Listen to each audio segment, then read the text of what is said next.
Kiefer and I are both going to talk to Mr. Nielsen. He's going to be speaking at the State of the Region, and I know you've been involved in education a lot. What specifically are you going to talk about at the State of the Region?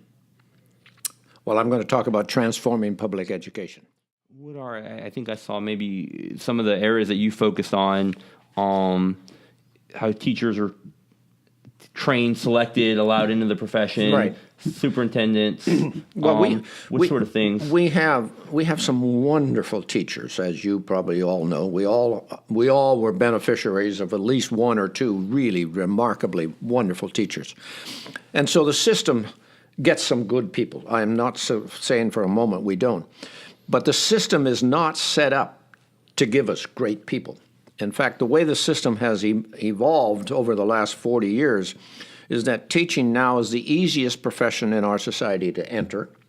The only requirement to become a teacher is that you have a high school diploma and money for tuition. Those are the two requirements. If you have those two things, I guarantee you, you can become a teacher.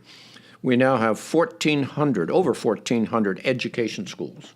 Education schools are the easiest school on any campus to get into.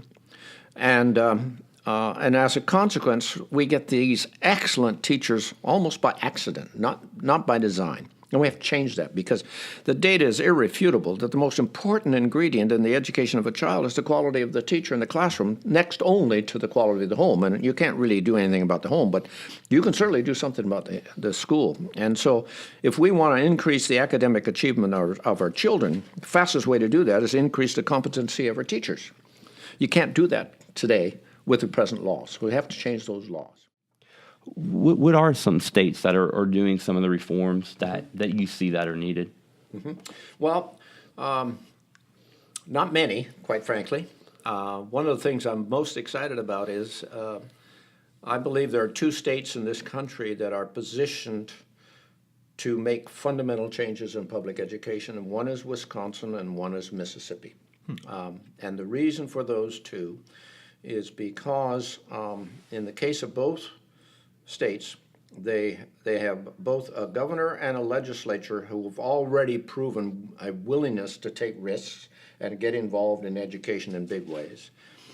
They're both right-to-work states, and so they're not constrained by union contractual constraints.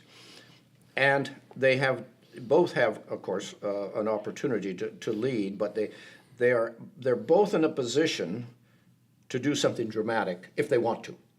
And so what I'm excited about today is to have a chance to share some very specific game plans for how to change a public education system. And I absolutely do believe that either Wisconsin or Mississippi could lead the nation in how to do that.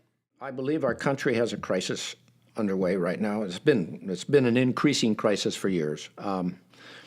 But we are non-competitive globally and getting more so. And I think the only solution to the national debt, the only solution to the juvenile justice system, the only solution to our unemployment problems, the only solution to our incarceration issues is to educate our children.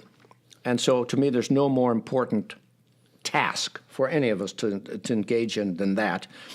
And what I said earlier, I'm very excited because I really do believe Mississippi could be the place where it all starts.